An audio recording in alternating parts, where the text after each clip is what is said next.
நம்ம ஸ்ரீகுமரன் தங்க மாளிகை ட்ரிபிள் ஸ்டார் திட்டத்துல நீங்களும் ஆகலாம் super star. Download the SKTM Jewel app today. Summer holidays வந்தாச்சு, நம்ம GT ஹாலிடேஸும் வந்தாச்சு. GT holidays, south India's #1 travel brand. இசைஞானி இளையராஜா இசையில் யோகி பாபு மற்றும் பூமிகா நடிப்பில் உருவாக்கியுள்ள த்ரில்லர் திரைப்படம் ஸ்கூல் மே 23 முதல் திரையரங்குகளில். ஐபிசி தமிழ் நேயர்களுக்கு வணக்கம். திமுகவில் தேர்தல் வெற்றிக்காக பிரிக்கப்பட்டுள்ள 8 மண்டலங்களில் மண்டல வாரியாக நம்ம ஒவ்வொரு மண்டலம் கூடிய சாதக பாதங்களை பற்றி பேசி வைக்கிறோம். ஸோ அந்த வகையில் இன்றைக்கி நம்ம பார்க்க போகிற மண்டலம் வந்து சென்னை மண்டலம். ஸோ இதன் பொறுப்பாளராக நியமிக்கப்பட்டுள்ளவர் வந்து திமுகவுடைய துணை பொதுச் செயலாளர் ராசா. ஸோ அதனை பற்றி விரிவாக பேச நம்மளுடன் ஐபிசி தமிழுடைய அரசியல் நிர்வாக பிரிவு ஆசிரியர் ஜெயலானி இணைந்திருக்கிறார். வணக்கம் பிரதர். வணக்கம் பிரபு. சென்னை மண்டலம் கிட்டத்தட்ட 33 தொகுதிகள், 4 மாவட்டங்கள். ராசாவை இங்கே பொறுப்பாளராக போட்டிருக்காங்க. அதாவது திமுகவுடைய சென்னை மண்டல தளபதினு சொல்லக்கூடிய 2 அமைச்சர்கள் இருக்காங்க. அதை தாண்டி ராசாவை இந்த மண்டலத்துக்கு பொறுப்பாளராக போட்டுறதுக்கு ஃபஸ்ட்டு என்ன காரணம்? ஏன்னா சம்மந்தமே இல்லாமல் ஒருத்தர் கொண்டாந்து இங்கே போட்டிருக்காங்கன்னு சொல்லி நிறைய விவாதங்கள் வருது. ஸோ அதை பற்றி என்ன நினைக்கிறீங்க? ஆக்சுவலாக ராசா வந்து 2021 சென்னை மண்டலத்துக்கு அவர் தான் பொறுப்பாளராக இருந்தார். இந்த மண்டலத்துக்கு வந்து இப்போ வந்து செங்கல்பட்டு, காஞ்சிபுரம் வந்து இவருக்கு முழுமையாக கொடுக்கப்படலை. அந்த மாவட்டங்களில் வந்து காஞ்சிபுரத்தில் 2 தொகுதிகளும் செங்கல்பட்டில் 5 தொகுதிகளும் தான் ஒரு பொறுப்பில் கொடுக்கப்பட்டிருக்கு. கடந்த முறை வந்து காஞ்சிபுரம், செங்கல்பட்டு, பழைய ஒருங்கிணைந்த காஞ்சிபுரம் மாவட்டம் முழுமையும் சேர்த்து சென்னை, காஞ்சிபுரம், செங்கல்பட்டு, திருவள்ளூர்னு 4 மாவட்டத்தில் இருக்கிற மொத்த தொகுதிகளுக்குமே வந்து இவர் தான் பொறுப்பாளராக இருந்தார். மொத்தம் 37 தொகுதிகளுக்குமே இவர் தான் பொறுப்பாளராக இருந்தார். ஸோ அதை வந்து அப்படியே வந்து இவங்க இது பண்ணியிருக்கிறாங்க. அமைச்சர்களை வந்து பொறுப்பாளர்களாக போட்டு மற்ற மாவட்டங்களுக்கு அனுப்ப வேணாம் அப்படின்றது வந்து ஒரு காரணமாக இருந்திருக்கலாம். கடந்த முறை வந்து வேற ஒரு விஷயமும் இருந்தது. ராசா வந்து மாநில அரசியலுக்கு திரும்ப போகிறார் அப்படிங்கிற மாதிரியான பேச்சு வந்து 2021 சட்டப்பேரவை தேர்தலில் போய் இருந்தது. அப்போ வந்து ஒரு சென்னையில் ஒரு தொகுதியில் தான் போட்டியிடுவார் அப்படிங்கிற மாதிரியான விஷயங்கள் அப்போ பேசப்பட்டது. ஸோ அதனால் வந்து ஒரு சென்னை மண்டலத்தை வந்து இவருடைய பொறுப்பில் வந்து விட்டுருந்தாங்க. இங்கே இருக்கிற அமைச்சர்கள் மாசுவாக இருக்கட்டும், சேகர் பாபுவாக இருக்கட்டும், இவங்களை பொறுப்பு கொடுத்தா அவங்க மாவட்டங்களில் வந்து கவனம் செலுத்த முடியாது. ஏன்னா நீங்கள் மற்ற மாவட்டங்களில் இருக்கிற அமைச்சர்களுக்கான தொகுதிகளும் இவங்களுக்குமானது வந்து அதிகம். சென்னை மாவட்டத்தில் வந்து 16 தொகுதிகள் இருக்குது. அது வந்து ரொம்ப அதிகம். ஸோ அவங்கள வந்து மண்டல பொறுப்பாளர்களாக போடும்போது அவங்க மாவட்டத்துக்குள்ளே இருக்கிற அந்த கான்சன்ட்ரேஷன் வந்து மிஸ் ஆக வாய்ப்பு இருக்கும் அப்படிங்கிற அடிப்படையில் தான் ராசாவுக்கு வந்து இந்த பொறுப்பானது வந்து ஒதுக்கப்பட்டிருக்கு.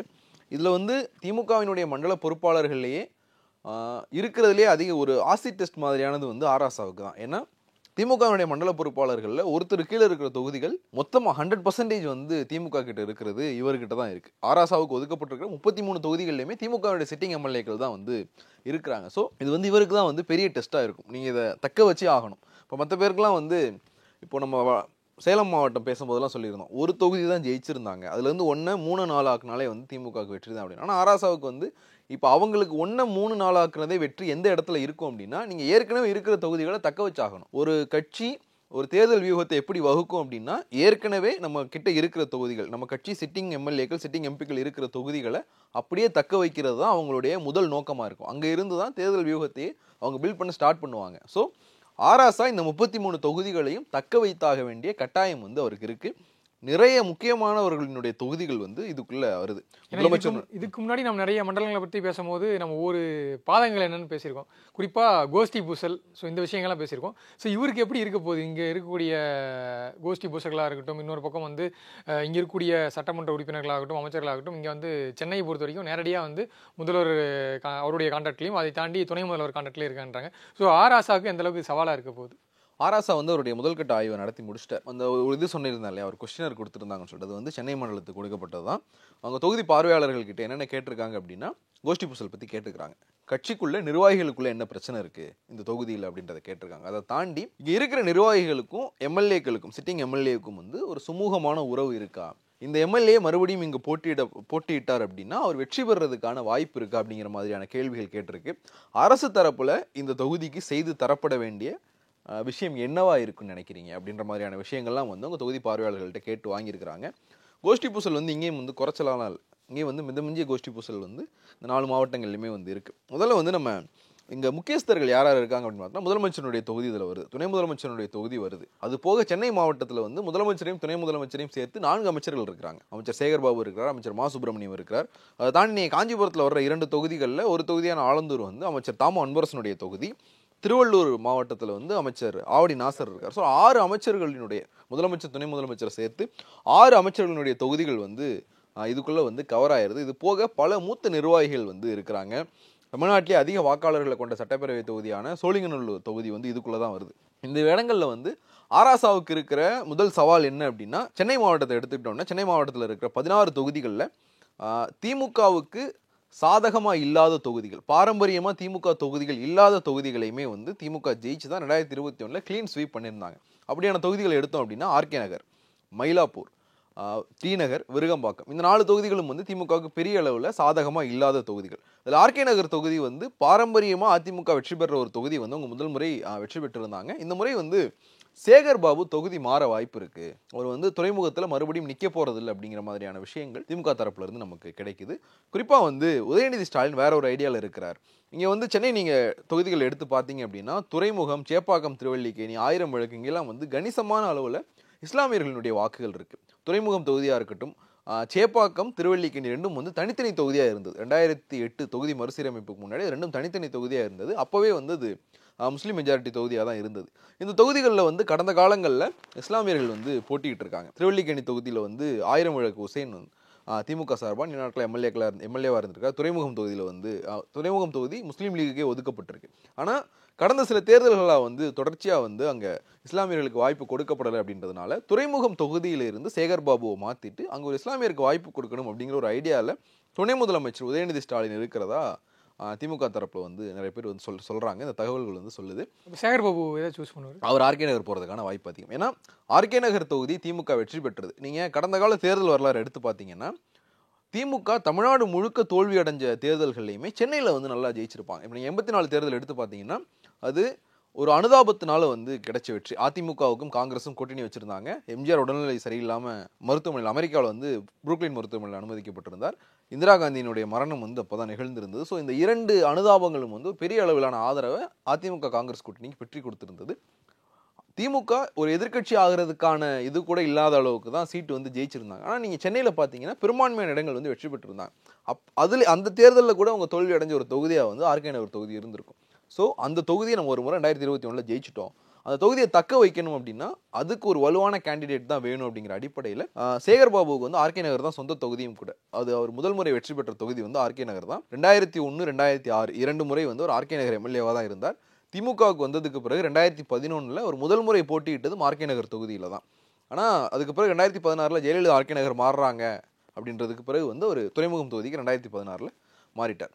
ஸோ மறுபடியும் அவர் ஆர்கே நகர் தொகுதிக்கு போக வாய்ப்பு இருக்குது அப்படிங்கிற விஷயம் வந்து சொல்லப்படுது. இதற்கு அடுத்து வந்து மயிலாப்பூர் தொகுதி வந்து இப்போது அங்கே மாவட்ட செயலராக இருக்கிற வேலு வந்து எம்எல்ஏவாக இருக்கார். அதுவும் திமுகவுக்கு பாரம்பரியமாக சாதகம் இல்லாத ஒரு தொகுதி தான். 2006 வந்து அங்கே நெப்போலியனை கூட களமிறக்கி பார்த்தாங்க. நடிகர் நெப்போலியன் வந்து அங்கே வேட்பாளராக போட்டியிட்டார். 2006 தேர்தல் வரைக்கும் தமிழ்நாட்டினுடைய இந்தியாவினுடைய பெரிய சட்டப்பேரவை தொகுதியாக வந்து வில்லிவாக்கம் தொகுதி இருந்தது. அந்த தொகுதியினுடைய எம்எல்ஏவாக இருந்த நெப்போலியனை அவங்க மயிலாப்பூரில் போட்டியிட வச்சாங்க. எஸ்வி சேகர்கிட்ட வந்து ஒரு தோத்து போயிட்டார். ஸோ அப்படி வந்து ஒரு சாதகம் இல்லாத தொகுதியாக தான் இருந்தது. மயிலாப்பூர் தொகுதியும் வந்து திமுக கொஞ்சம் அவங்களுடைய ஒரு கௌரவ பிரச்சனையாக தான் பார்ப்பாங்க. ஏன்னா முதலமைச்சர் ஸ்டாலினுடைய வாக்கு வந்து மயிலாப்பூர் தொகுதியில் தான் இருக்குது. துணை முதலமைச்சருடைய வாக்கும் இப்போ அங்கே தான் இருக்குன்னு நினைக்கிறேன். ஸோ அவங்க வந்து கடந்த முறை திமுக எடுத்து போட்டிட்டு அதுக்கு முன்னாடி அவங்க கூட்டணி கட்சிக்கு ஒதுக்கியிருப்பாங்க. 2016 வந்து காங்கிரஸ் தான் போட்டியிட்டது. கடந்த முறை திமுக அதை போட்டியிட்டது காரணமே நம்ம தலைவர் வந்து தொடர்ச்சியாக கூட்டணி கட்சிக்கே ஓட்டு போட்டுக்கிட்டு இருக்காரு. ஸோ அந்த தொகுதியில் நம்ம நிற்கணும். 2011, 16 2 தேர்தலையுமே மயிலாப்பூரில் காங்கிரஸ் தான் போட்டிட்டு இருந்தது.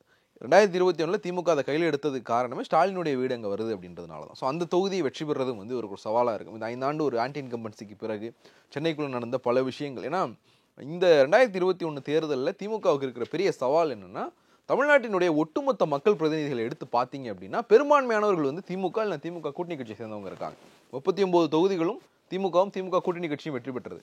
சட்டப்பேரவையில் பெரும்பான்மையான தொகுதிகள் திமுக கூட்டணி கட்சிகள்கிட்ட இருக்கு. உள்ளாட்சி அமைப்புகளில் பெரும்பான்மையானவர்கள் திமுக கூட்டணி கட்சி சேர்ந்தவங்க. ஸோ இந்த 2021 தேர்தல்ன்றது வந்து ஒரு ஆன்டி இன்கம்பன்சிக்கான தேர்தல் கிடையாது.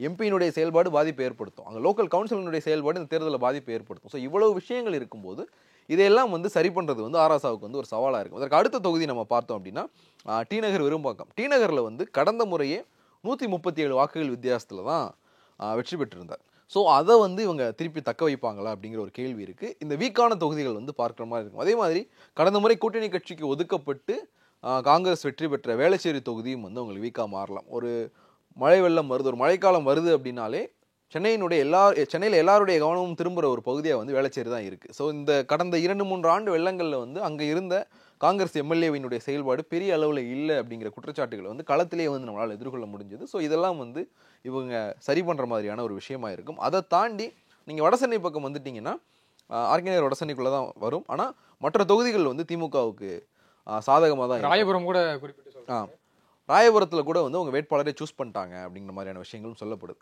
மற்ற தொகுதிகளில் வந்து இப்போ சென்னையில் திமுகவுக்கு இருக்கிற பெரிய சாதகம், திமுகவுக்கு ஏன் சென்னை சாதகமாக இருக்குது அப்படின்னா அதுக்கு முதல் காரணம் அதிமுக கொஞ்சம் வந்து ரொம்ப கேர்லெஸ்ஸாக சென்னையில் இருக்குது. சென்னையை பற்றி அவங்க பெருசாக வந்து கேர் எடுத்துக்கிறதே கிடையாது. சென்னையில் வந்து மொத்தம் சென்னை மாவட்டத்தில் 16, ஆனால் அந்த புறநகர் பகுதிகள்லாம் சேர்த்து 18 தொகுதிகள் 9 மாவட்டங்களாக வந்து அதிமுக பிரிச்சிருக்காங்க. இந்த 9 மாவட்ட செயலாளர்களுக்குள்ளேயும் அவ்வளவு கோஷ்டி பூசல் இருக்கு. எடப்பாடி பழனிசாமி பாதி நாள் சென்னையிலே இருக்கிறது இல்லை, அவர் சேலத்தை மையப்படுத்தி அரசியல் பண்ணிட்டு இருக்காரு அப்படிங்கிறதே வந்து அவர் சென்னையை கவனிக்காமல் இருக்கிறது, அதிமுக சென்னையை கவனிக்காமல் இருக்கிறதே திமுகவுக்கு வந்து ஒரு பெரிய ப்ளஸ்ஸாக இருக்குது. 2023 மழைக்காலத்தில் வந்து சென்னையில் பல பகுதிகள் வெள்ளத்தால் பாதிக்கப்படுது, மேயருடைய வீடு முற்றுகையிடப்படுது, மக்கள் வந்து அரசு மேலே வந்து கோபமாக இருக்கிறாங்க.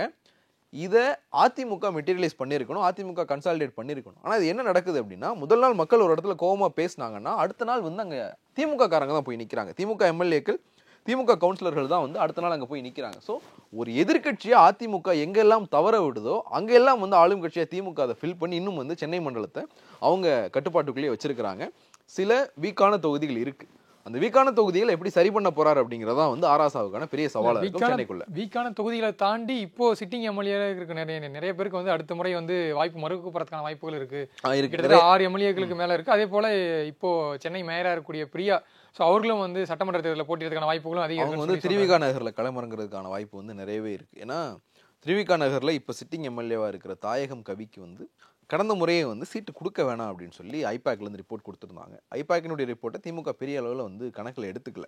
அப்படி அவங்க சொல்லியிருந்த காரணம் என்ன அப்படின்னா, தாயகம் கவி அந்த ஏரியாவை சேர்ந்தவரே கிடையாது அப்படின்னு சொல்லியிருந்தாங்க. பட் சென்னைக்குள்ளே வந்து நம்ம அதை எடுத்துக்க முடியாது. சென்னைக்குள்ளே இந்த தொகுதியில் வசிக்கிறவருக்கு தான் அந்த தொகுதியில் சீட் கொடுக்கணும் அப்படிங்கிற ஒரு விஷயத்தை சென்னையில் வந்து நம்ம எடுத்துக்க முடியாது. சென்னை நம்ம ஒரே இதாக தான் பார்க்கறதுனால. ஆனால் இந்த முறை பிரியாவுக்கு சீட் கொடுக்க வாய்ப்பு இருக்குது. பிரியாவுமே எம்எல்ஏக்கு வந்து பயங்கரமாக ட்ரை பண்ணிட்டு இருக்காங்க அப்படின்றதுனால திருவிகா நகர் தொகுதியில் வந்து பிரியா கிளம்புறங்கிறதுக்கான வாய்ப்புகள் அதிகமாகவே இருக்குது. ஒருவேளை அவங்க வெற்றி பெற்றாங்கன்னா அமைச்சராகிறதுக்கும் வாய்ப்பு இருக்கிறது அப்படின்றதுனால பிரியாவுக்கான வாய்ப்புகள் அதிகமாகவே இருக்குது. நம்ம வேட்பாளர்கள் பற்றி பேசும்போது அதை தனியாக பேசலாம். இதை தாண்டி வந்து அண்ணா நகர் மாதிரியான தொகுதிகளில் வந்து இப்போ இருக்கிற சிட்டிங் எம்எல்ஏக்களுக்கு வாய்ப்பு கொடுக்கப்படாது அப்படிங்கிற விஷயமும் பேசப்படுது. அண்ணா நகரில் வந்து திமுகவுடைய மாவட்ட செயலராக இருக்கிற சிற்றரசு வந்து கிளம்புறாங்க அப்படிங்கிற விஷயமும் வந்து திமுகவுக்குள்ளே பேசிகிட்டு இருக்காங்க. ஸோ அடுத்த மாவட்டம் வந்து காஞ்சிபுரம். காஞ்சிபுரத்தில் இருக்கிற 2 தொகுதிகளில் வந்து ஒன்று திமுக எம்எல்ஏ, இன்னொன்று வந்து காங்கிரஸ் எம்எல்ஏ செல்வ பெருந்தகையுடைய ஸ்ரீபெரும்புதூர் தொகுதி. இந்த 2 தொகுதிகளுமே வந்து சென்னையினுடைய பாதிப்பு இருக்கிற தொகுதிகள் தான். ஸ்ரீபெரும்புதூரில் இருக்கிற ஒரு பிரச்சனை பரந்தூர் விமான நிலையம். பரந்தூர் விமான நிலையத்துக்கு பகுதிகள் எடுக்கிற இதில் வந்து அந்த பெரும்பான்மையாக பாதிக்கப்படுற பகுதிகள், அந்த ஏகனாபுரம் மாதிரியான பகுதிகள் வந்து ஸ்ரீபெரும்புதூர் தொகுதிக்குள்ளே வருது. ஸோ அது வந்து திமுகவுக்கு ஒரு பிரச்சனையாக மாறலாம். அவங்க கடந்த முறை வந்து தேர்தலை புறக்கணிக்கிறதா அறிவிச்சிருந்தாங்க. இந்த முறை தேர்தலை புறக்கணிக்கிறாங்களா, இல்லை அது திமுக கூட்டணிக்கு எதிரான ஒரு பெரிய பிரச்சாரமாக மாறுதா அப்படிங்கிறது வந்து ஒன்று இருக்குது. ஸோ பரந்தூர் வந்து இங்கே பிரச்சனையை ஏற்படுத்தலாம். பரந்தூர் பிரச்சனை மேலே வந்து பரந்தூர் பிரச்சனையை வச்சு திமுக மேலே வந்து ஒரு பெரிய அதிருப்தி இருக்குது. அது ஸ்ரீபெரும்புதூரில் எதிரொலிச்சா அதுவும் வந்து ஆராசாவுக்கு சிக்கலாக மாறுறதுக்கான வாய்ப்பு இருக்குது. ஸோ அதைத் தொடர்ந்து செங்கல்பட்டு மாவட்டம், அதில் ஒரு 5 தொகுதிகள். செங்கல்பட்டில் வந்து இது எல்லாமே வந்து சென்னையா அறியப்படுற மாதிரியான தொகுதிகளாக, சென்னைக்கு புறநகரில் இருக்கக்கூடிய சென்னையினுடைய சபர்பனாக தான் இருக்குது. ஐடி காரிடார் வர சோழிங்கநல்லூர் தொகுதியாக இருக்கட்டும், அதே மாதிரி வந்து இப்போ சமீபத்தில் தனி மாநகராட்சி அறிவிக்கப்பட்டிருக்கிற தாம்பரம், இந்த சென்னைன்னு நம்ம அறியப்படுற சென்னைக்கு மிக அருகில் இருக்கிற பகுதிகள் தான் வந்து ஆராசாவுக்கு கொடுக்கப்பட்டிருக்கு. இது எல்லாமே வந்து திமுகவுக்கு ஓரளவுக்கு சாதகமாக இருக்கிற தொகுதிகள் தான். ஏன்னா 2024 மக்களவைத் தேர்தல் அப்போ தென் சென்னை தொகுதியினுடைய முடிவை தீர்மானிக்கும் அப்படின்னு சொல்லப்பட்டதே வந்து சோழிங்கநல்லூர் தொகுதி தான். ஏன்னா அங்கே வாக்காளர்களுடைய எண்ணிக்கை ரொம்பவே அதிகம். அங்கே வந்து ஒரு 2 லட்சத்துக்கு மேலான 3 லட்சம் வாக்காளர் இருப்பாங்கன்னு நினைக்கிறேன், கவுண்ட் எக்ஸாக்டாக தெரியல.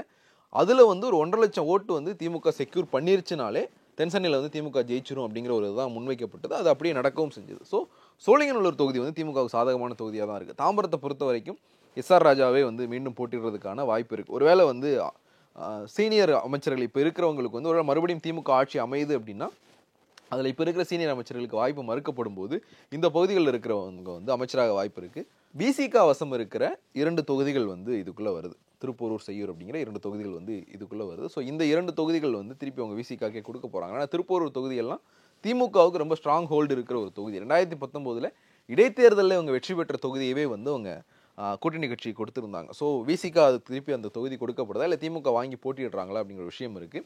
இந்த பகுதியும் வந்து விசிகாவுக்கு கொஞ்சம் ஆதரவு அதிகம் இருக்கிற ஒரு பகுதியும் வந்து இதுக்குள்ளே வருது. ஸோ இந்த விஷயங்கள்லாம் இங்கே கூட்டணி கட்சிகளையும் வந்து ஹேண்டில் பண்ண வேண்டியிருக்கு. கூட்டணி கட்சியில் எவ்வளோ தொகுதியை கேட்க போகிறாங்க அப்படிங்கிறது, இதெல்லாம் வந்து ஆராசா எப்படி சமாளிக்க போகிறாங்க. ஏன்னா கூட்டணி வந்து அவங்க தலைமையில் பார்த்துக்குவாங்க அப்படின்னாலும் இங்கே கூட்டணி கட்சிக்குள்ளே ஒரு ஜெல்லை ஏற்படுத்தினாதான் தேர்தல் களம் வந்து இவங்க நினச்ச மாதிரியான ஒரு பிரச்சாரத்தை வந்து முன்னெடுக்க முடியும்.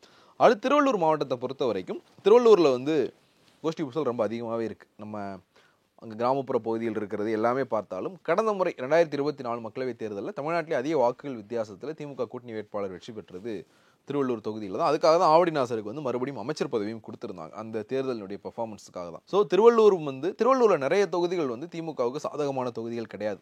அதை கடந்த முறை வந்து அவங்க வெற்றி பெற்றிருந்தாங்க. திருத்தணியாக இருக்கட்டும், அவங்க நிறைய தொகுதிகள் வந்து அவங்க கடந்த முறை தான் வந்து முதல் முறையாக வெற்றி பெற்றிருந்தாங்க. திருத்தணி, பொன்னேரி மாதிரியான தொகுதிகள் அதிமுக பாரம்பரியமாக வெற்றி பெற்ற தொகுதிகள் தான். அதை கடந்த முறை வந்து திமுக கைப்பற்றியிருந்தது. திமுகவுக்கு இந்த மண்டலத்தில் இருக்கிற பெரிய சவால்களே இதெல்லாம் திமுக தொகுதியே கிடையாது அப்படின்னு அறியப்படுற தொகுதிகளை எல்லாம் அவங்க 2021 ஜெயிச்சிட்டாங்க. இது வந்து ஒரு ஒன் டைம் ஒண்டர் கிடையாது, இது ஒரு லக்கில் கிடைச்ச வெற்றி இல்லை அப்படிங்கிறத ப்ரூவ் பண்ண வேண்டிய தேவை திமுகவுக்கு இந்த தேர்தலில் இந்த மண்டலத்தில் நிறைய தொகுதிகளில் இருக்குது. அது ஆராசா எப்படி சாதிச்சு காட்ட போகிறார் அப்படிங்கிறது வந்து நம்ம பொறுத்து வந்து பார்க்கலாம். கண்டிப்பாக. ஏன்னா நீங்கள் சொன்ன மாதிரி இதில் எல்லாமே வந்து திமுகவுடைய கோட்டையாக இருக்கக்கூடிய தொகுதிகள். ஸோ இதில் இருக்கிற எம்எல்ஏஸை அப்படியே கன்சாலிடேட் பண்ணி காட்டணும். ஸோ அதான் ஆராசாவுக்கு இருக்கக்கூடிய மிகப்பெரிய சவால். நேரம் ஒதுக்கி நிறைய தகவலை பகிர்ந்துட்டீங்க. நேரத்துக்கு ரொம்ப நன்றி. நன்றி ப்ரோ. நம்ம ஸ்ரீகுமரன் தங்க மாளிகை ட்ரிபிள் ஸ்டார் திட்டத்துல நீங்களும் ஆகலாம் super star. Download the SKTM jewel app today. Summer holidays வந்தாச்சு, நம்ம ஜிடி ஹாலிடேஸும் வந்தாச்சு.